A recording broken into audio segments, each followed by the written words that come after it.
Hello students.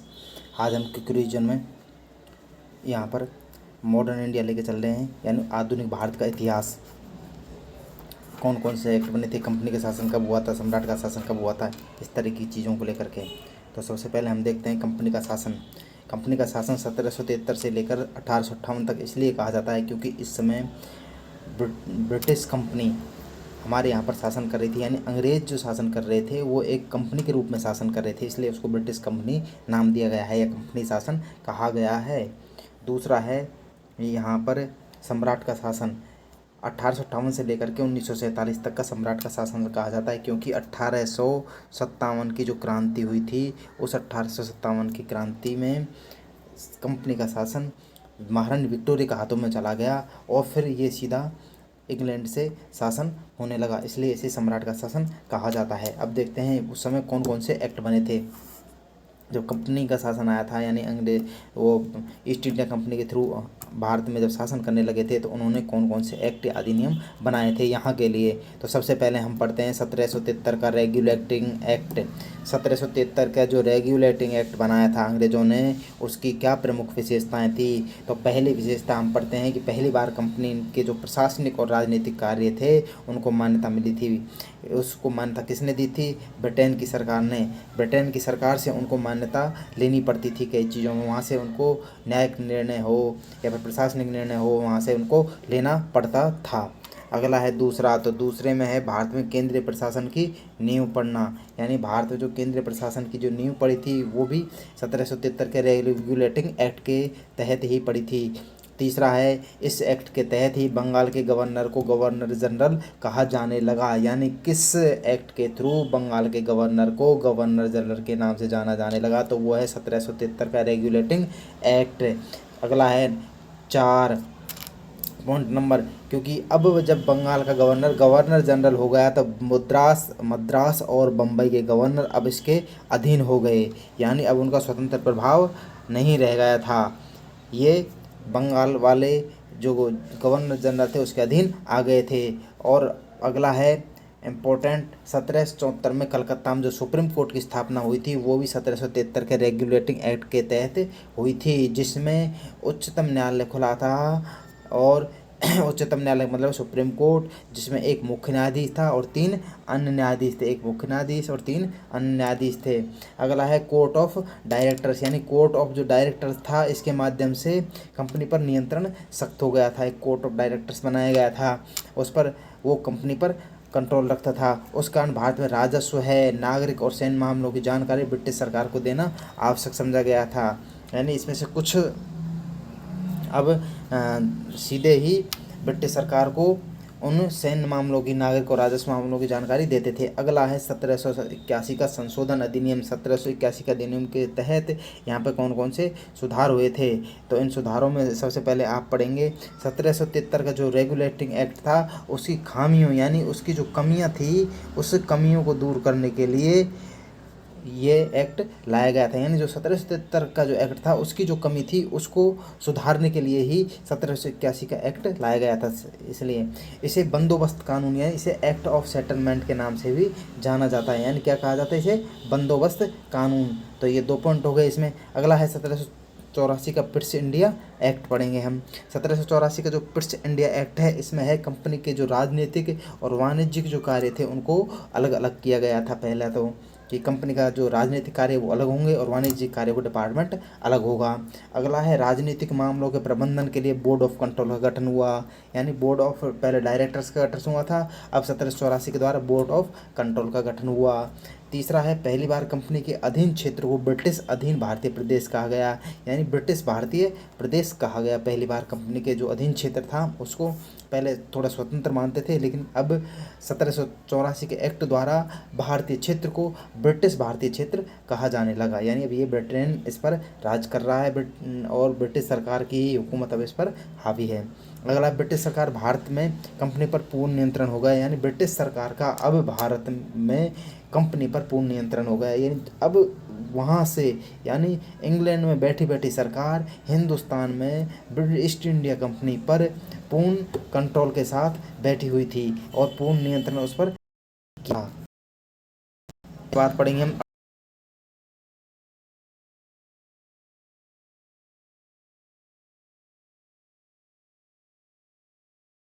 1800 किस चीज़ की समाप्ति हुई? तो कंपनी के जो व्यापार का जो एकाधिकार था उसकी समाप्ति कर दी गई, लेकिन चाय का जो व्यापार था और चीन के साथ व्यापार था वो बरकरार रखा गया, यानी वो समाप्त नहीं किया गया। यानी जो चाय के व्यापार का एकाधिकार तो समाप्त कर दिया, परंतु चाय और चीन के साथ जो अधिकार था वो उसको चालू रखा गया था। तो और इसके बाद में फिर हम देखते हैं ईसाई, पहला ये हो गया। दूसरा है ईसाई धर्म का प्रचार प्रसार की अनुमति दी गई, है ना। तो उसके बाद में इसे 1873 का ये हो गया 1813 का चार्टर एक्ट। उसके बाद में 1833 का चार्टर एक्ट। 1833 के चार्टर एक्ट के थ्रू हम देखेंगे, पहला है बंगाल का गवर्नर जनरल जो था वो पूरे भारत का गवर्नर जनरल हो गया था। यानी बंगाल का जो गवर्नर जनरल था पहले उसको जनरल को गवर्नर जनरल बनाया गया। मद्रास और बम्बई के उसके अधीन आ गए। अब उसको 1833 के एक्ट के थ्रू उसको पूरे भारत का गवर्नर जनरल बना दिया गया। चाय का जो व्यापार था और चीन के साथ जो व्यापार था उसको भी ख़त्म कर दिया गया था। यानी चाय का व्यापार और चीन के साथ व्यापार, यानी अब कंपनी पर पूर्णतः प्रशासनिक निकाय बन गई थी। क्या बन गई थी? ये कंपनी पूर्णतः प्रशासनिक निकाय बन गई थी। अगर आप पढ़ेंगे 1853 का चार्टर एक्ट। 1853 का जो चार्टर एक्ट था ये कंपनी का सबसे लास्ट एक्ट था ये, एक तरीके से मानो, क्योंकि इसके बाद में महारानी विक्टोरिया के हाथों में शासन चला गया, तो उसके बाद में ये सम्राट का शासन शुरू हो जाता है 1858 से।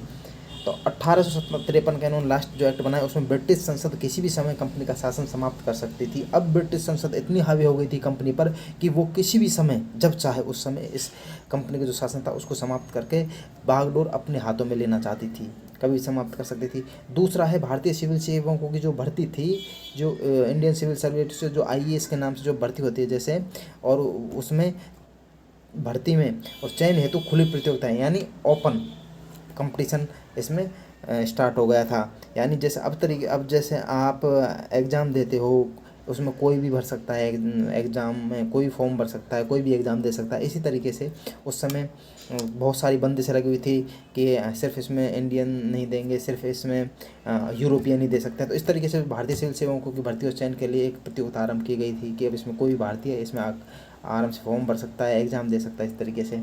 तीसरा है 1854 में मेघालय समिति की नियुक्ति हुई थी।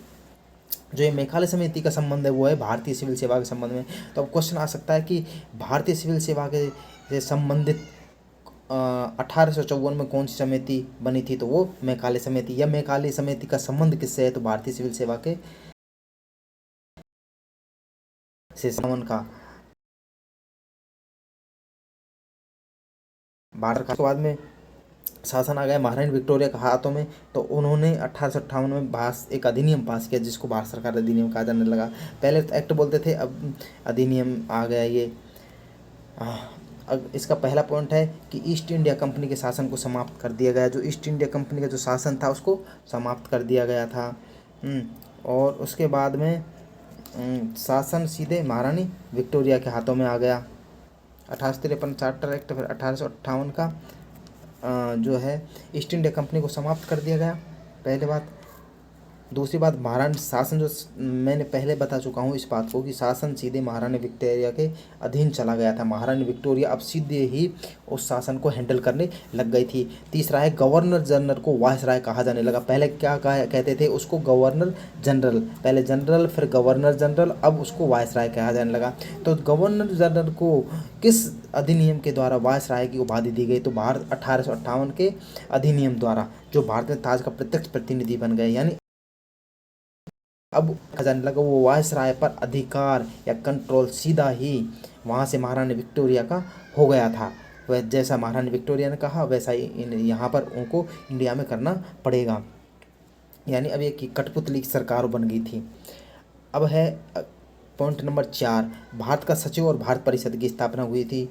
एक तो भारत सचिव का पद सृजित नया पद बना दिया गया था, दूसरा भारतीय परिषद बना दी गई थी। अगला पॉइंट में 5 बोर्ड ऑफ कंट्रोल तथा कोर्ट ऑफ डायरेक्टर्स जो थे उनको भी समाप्त करके भारत में शासन की द्वैध प्रणाली को समाप्त कर दिया गया। अब क्या किया गया था? भारत में द्वैध प्रणाली समाप्त कर दी गई थी। यानी बोर्ड ऑफ कंट्रोल और कोर्ट ऑफ डायरेक्टर्स जो पहले बनाए हुए थे, सबसे पहले कोर्ट ऑफ डायरेक्टर्स बना, उसके बाद में बोर्ड ऑफ कंट्रोल बना, इन दोनों को समाप्त कर दिया गया। और ये जो द्वैध प्रणाली थी शासन की तो उसको भी समाप्त कर दिया गया था।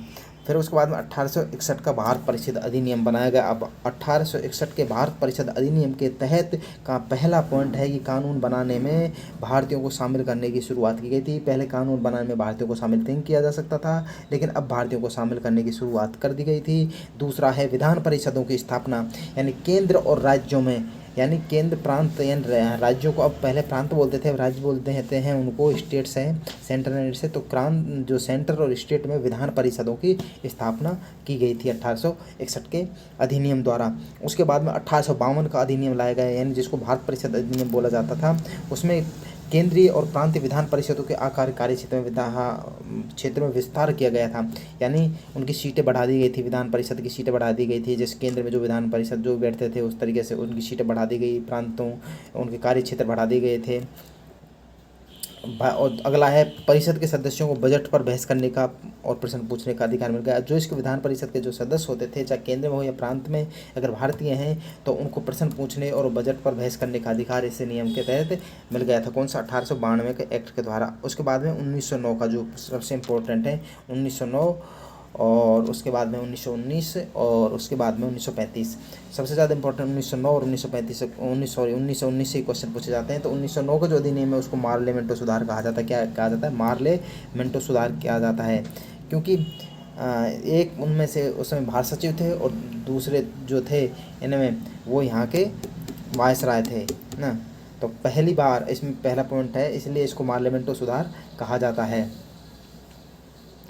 क्योंकि इसमें जो मार्ले थे वो मिंटो, उस समय लॉर्ड मिंटो थे, वो यहाँ के वायसराय थे, और जो मार्ले थे वो भारत सचिव थे, इसलिए मार्लेमेंटो सुधार बोल दिया गया है इसको।